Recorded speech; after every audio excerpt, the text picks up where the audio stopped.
Tragedi di kilometer 97. Malam itu, suasana di tol menuju kilometer 97 begitu lengang.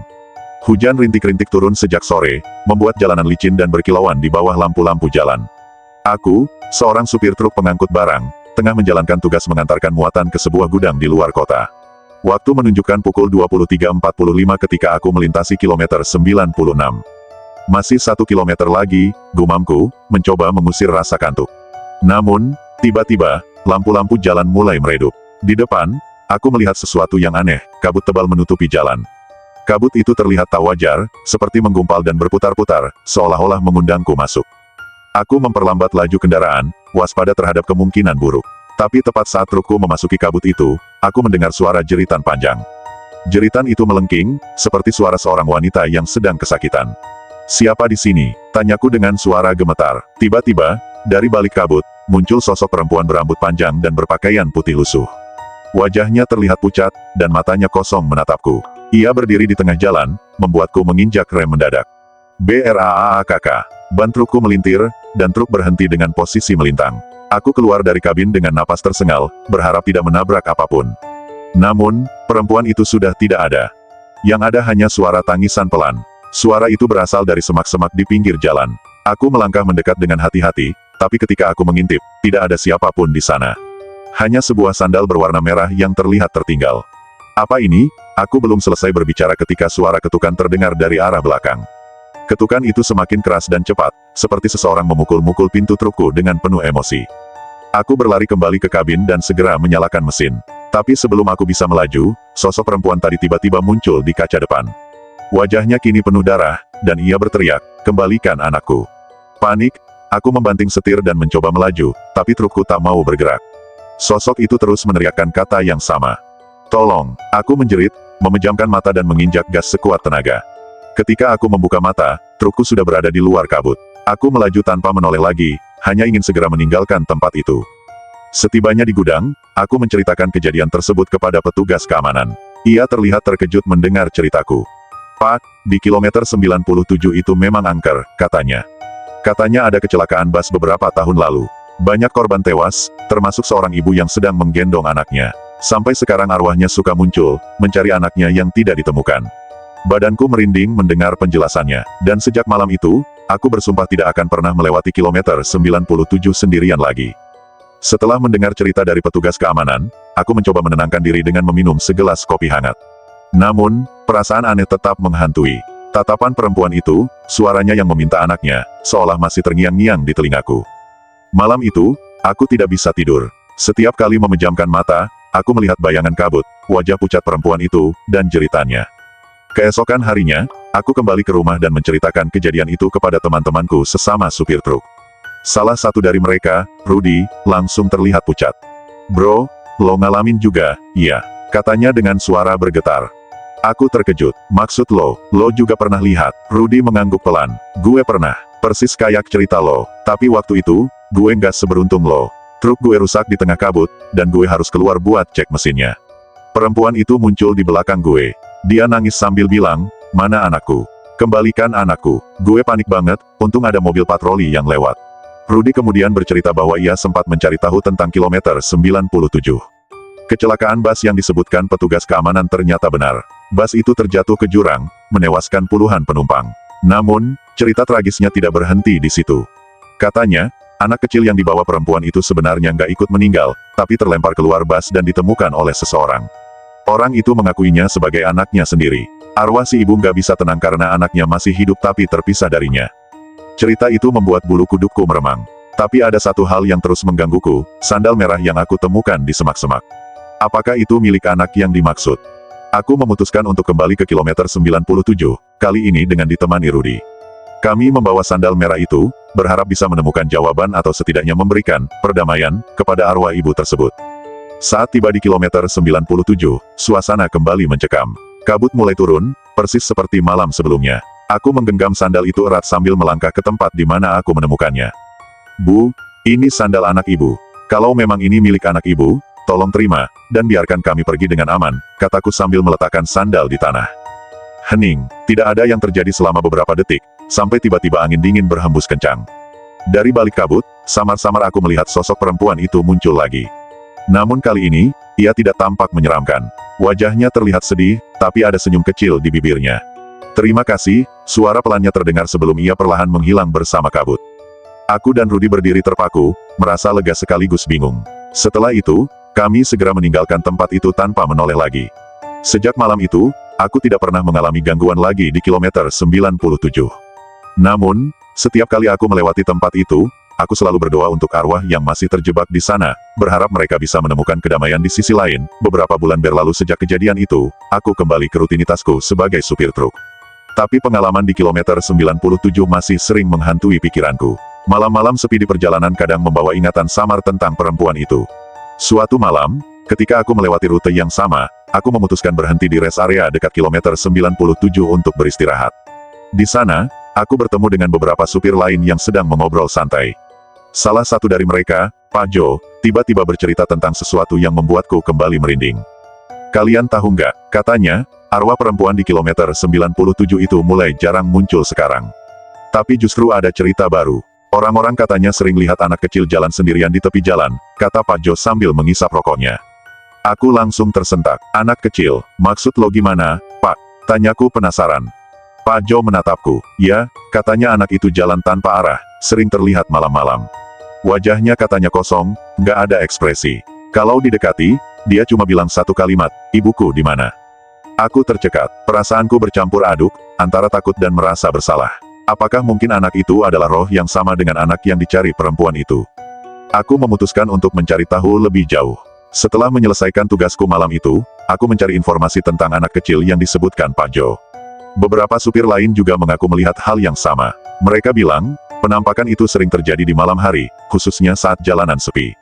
Suatu malam, dengan tekad yang bulat, aku kembali ke kilometer 97. Aku ingin memastikan kebenaran cerita itu, sekaligus berharap bisa membantu arwah anak kecil tersebut. Ketika sampai di lokasi, suasana kembali mencekam. Kabut tipis mulai turun, dan udara terasa lebih dingin dari biasanya. Aku menghentikan truk di pinggir jalan dan mematikan mesin. "Kalau kamu di sini, tunjukkan dirimu," kataku dengan suara pelan. Awalnya, tidak ada yang terjadi. Tapi beberapa menit kemudian, aku mendengar suara langkah kaki kecil di belakangku. Aku berbalik, dan di sana, aku melihat seorang anak laki-laki berdiri dengan kepala tertunduk. "Ibuku di mana?" Suara kecil itu terdengar, membuatku merinding. Aku mencoba tetap tenang. "Nak, ibu kamu, dia sudah tenang sekarang. Tapi kenapa kamu masih di sini?" Anak itu tidak menjawab. Ia hanya menunjuk ke arah semak-semak di sisi jalan. Aku mengikuti arah yang ditunjukkan, meskipun tubuhku gemetar. Di sana, aku menemukan sebuah boneka tua yang sudah usang, setengah terkubur di tanah. "Ini milik kamu," tanyaku sambil memungut boneka itu. Anak itu mengangguk pelan, lalu tersenyum samar. Setelah itu, ia perlahan menghilang di tengah kabut. Aku berdiri terpaku, menggenggam boneka itu erat. Rasanya seperti beban berat yang selama ini menggantung di kilometer 97 akhirnya mulai terangkat. Sejak malam itu, penampakan anak kecil maupun perempuan di kilometer 97 tidak pernah terdengar lagi. Aku meletakkan boneka itu di sebuah kuil kecil di dekat lokasi kecelakaan, berharap itu menjadi penanda terakhir untuk mereka berdua. Kini, setiap melewati kilometer 97, aku selalu tersenyum kecil. Tempat itu tidak lagi terasa mencekam, seolah sudah menemukan ketenangan yang selama ini mereka cari. Meski aku merasa lega setelah kejadian itu, cerita tentang kilometer 97 belum sepenuhnya berakhir. Beberapa bulan kemudian, seorang wartawan lokal mendatangiku di sebuah rest area. Dia mengaku sedang menyelidiki cerita-cerita mistis di jalan tol dan tertarik dengan pengalamanku. "Aku dengar cerita tentang ibu dan anak di kilometer 97. Apakah benar kamu yang membawa boneka itu ke kuil?" tanyanya sambil menyalakan recorder. Aku mengangguk. "Ya, tapi itu hanya bentuk penghormatan. Setelah itu, aku nggak pernah mengalami apa-apa lagi di sana." Wartawan itu terlihat penasaran. "Kamu tahu nggak, baru-baru ini ada laporan dari pekerja tol. Mereka menemukan barang-barang aneh di dekat kuil itu. Ada foto-foto usang, baju bayi, bahkan mainan rusak." Aku terkejut. "Barang-barang itu dari mana?" Ia mengangkat bahu. "Belum ada yang tahu, tapi beberapa orang percaya, barang-barang itu adalah milik korban kecelakaan bus dulu. Ada yang bilang, arwah lain mungkin masih terikat di sana." Cerita itu membuat bulu kudukku kembali meremang. Apakah mungkin tragedi di kilometer 97 melibatkan lebih banyak arwah daripada yang aku duga? Rasa penasaran membawaku kembali ke kuil kecil itu pada malam berikutnya. Kali ini, aku membawa Rudy bersamaku. Saat kami tiba, suasana di sekitar kuil terasa sunyi, hanya suara jangkrik yang terdengar. Barang-barang yang disebutkan wartawan itu ternyata benar ada di sana, tertata rapi di sekitar boneka yang aku letakkan dulu. Kami memeriksa satu persatu barang tersebut. Sebuah foto usang menarik perhatianku, foto seorang ibu yang sedang menggendong seorang anak laki-laki. Ini ibu dan anak itu, gumamku pelan.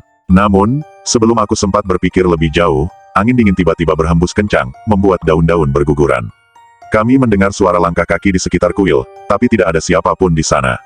Tolong kami, sebuah suara lirih terdengar dari arah hutan di belakang kuil. Aku dan Rudy saling berpandangan. Meski takut, kami memberanikan diri mengikuti suara itu. Langkah kami membawa kami ke sebuah jurang kecil yang tak jauh dari jalan tol. Di sana, kami menemukan puing-puing kendaraan yang sudah berkarat, sisa-sisa kecelakaan bus yang selama ini menjadi misteri. Seolah-olah ada yang membimbing kami menemukan sebuah kantong berisi dokumen lama di antara puing-puing itu. Dokumen itu ternyata daftar penumpang bus, lengkap dengan nama dan alamat mereka. Aku rasa ini yang mereka cari, kata Rudy pelan. Keesokan harinya, aku menyerahkan dokumen itu kepada pihak berwenang. Dengan dokumen tersebut, keluarga para korban akhirnya diberi kesempatan untuk mengadakan doa bersama di lokasi kecelakaan.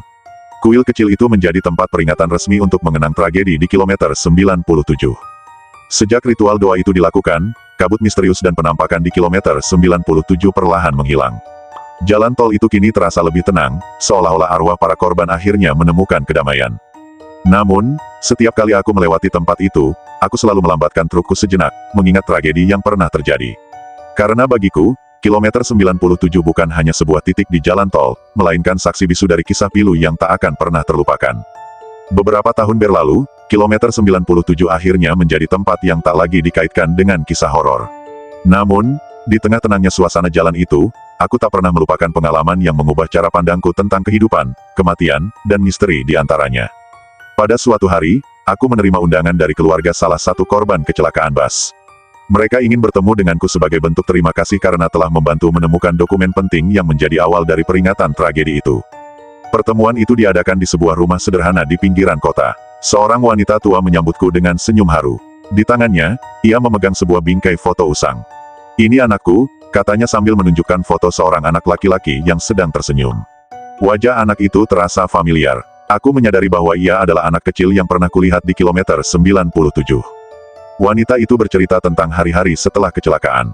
Ia kehilangan harapan, tak pernah tahu apa yang terjadi pada anaknya, hingga akhirnya ia mendapatkan kabar tentang penemuan dokumen dan sisa-sisa bus. "Sekarang, aku bisa merasa tenang. Aku tahu anakku sudah bersama ayahnya di tempat yang lebih baik," katanya sambil mengusap matanya yang basah. Aku merasa terharu. Meski aku hanyalah seorang supir truk biasa, pengalaman ini mengajarkanku bahwa terkadang, kita menjadi perantara bagi sesuatu yang lebih besar dari yang kita pahami. Namun, kisah kilometer 97 ternyata belum sepenuhnya berakhir. Beberapa bulan setelah pertemuan itu, aku menerima kabar dari seorang temanku yang juga supir truk. "Bro, lo inget cerita kilometer 97? Gue dengar kabar ada yang ngeliat bayangan lagi di sana," katanya melalui telepon. Aku terdiam. Bayangan siapa? Nggak tahu pasti. Tapi katanya, bukan ibu dan anak itu lagi. Ada sosok pria tinggi dengan pakaian lusuh, sering terlihat berdiri di tepi jalan sambil menatap kendaraan yang lewat. Cerita itu membuat pikiranku kembali ke kilometer 97. Mungkinkah masih ada arwah lain yang belum tenang? Ataukah ada kisah lain yang selama ini tersembunyi di balik tragedi besar itu? Aku tidak tahu pasti, tapi satu hal yang aku yakini, jalan itu akan selalu menyimpan rahasia yang tak akan pernah benar-benar terungkap. Meski aku tidak lagi sering melewati rute itu, setiap mendengar cerita tentang kilometer 97, aku selalu teringat akan malam-malam penuh misteri, arwah yang mencari kedamaian, dan pelajaran hidup yang tak ternilai dari perjalanan itu. Aku memutuskan untuk mengabaikan cerita baru itu. Bagiku, semua sudah selesai. Aku hanya ingin melanjutkan hidup dan tak lagi terlibat dalam misteri di kilometer 97. Namun, takdir sepertinya berkata lain. Suatu malam, ketika aku mengantar barang keluar kota, rute yang diberikan memaksaku melewati kilometer 97 lagi. Awalnya, perjalanan berjalan lancar. Namun, saat mendekati kilometer 97, kabut mulai turun, tebal dan dingin, seperti malam-malam yang pernah aku alami sebelumnya. "Ah, sial, kenapa kabut ini muncul lagi?" gumamku, mencoba tetap fokus. Ketika melewati lokasi kuil kecil di pinggir jalan, aku merasa seperti ada yang memanggilku. Bukan suara, tapi lebih seperti dorongan yang aneh, membuatku berhenti di sisi jalan. Aku turun dari truk dengan hati-hati, merasa cemas tapi juga penasaran. Kuil kecil itu masih ada, namun terlihat sedikit rusak, mungkin karena cuaca. Di depannya, aku melihat sesuatu yang membuatku tertegun, sesosok bayangan pria berdiri membelakangi jalan. Ia mengenakan pakaian lusuh, tubuhnya tinggi dan kurus. "Pak, siapa Anda?" tanyaku sambil berusaha tetap tenang. Pria itu perlahan berbalik, wajahnya tampak muram, dengan tatapan tajam yang menusuk. Namun, ia tidak berkata apa-apa. Sebaliknya, ia menunjuk ke arah jurang yang dulu menjadi lokasi kecelakaan bus. Aku merasa ada sesuatu yang harus aku lakukan. Dengan membawa senter dari truk, aku memberanikan diri turun ke jurang. Langkahku terasa berat, dan suara angin seperti berbisik, memanggil namaku. Di dasar jurang, aku menemukan sesuatu yang membuatku merinding, sebuah tas tua, hampir tertimbun oleh tanah dan dedaunan. Ketika aku membukanya, aku menemukan dokumen-dokumen lain, foto-foto, dan benda-benda pribadi. Namun, yang paling mengejutkan adalah sebuah surat yang tampaknya ditulis oleh sopir bus. Surat itu mengungkapkan fakta bahwa kecelakaan itu bukan murni kecelakaan. Sopir bus menulis bahwa ia dipaksa mengemudi dalam kondisi lelah oleh pemilik perusahaan transportasi yang serakah. Aku membawa surat itu ke atas, namun sosok pria tadi sudah menghilang. Aku merasa pria itu adalah sopir bus yang ingin menuntut keadilan. Keesokan harinya, aku menyerahkan surat itu ke pihak berwenang. Penyelidikan baru dibuka, dan ternyata pemilik perusahaan memang lalai, bahkan mengabaikan keselamatan para penumpangnya.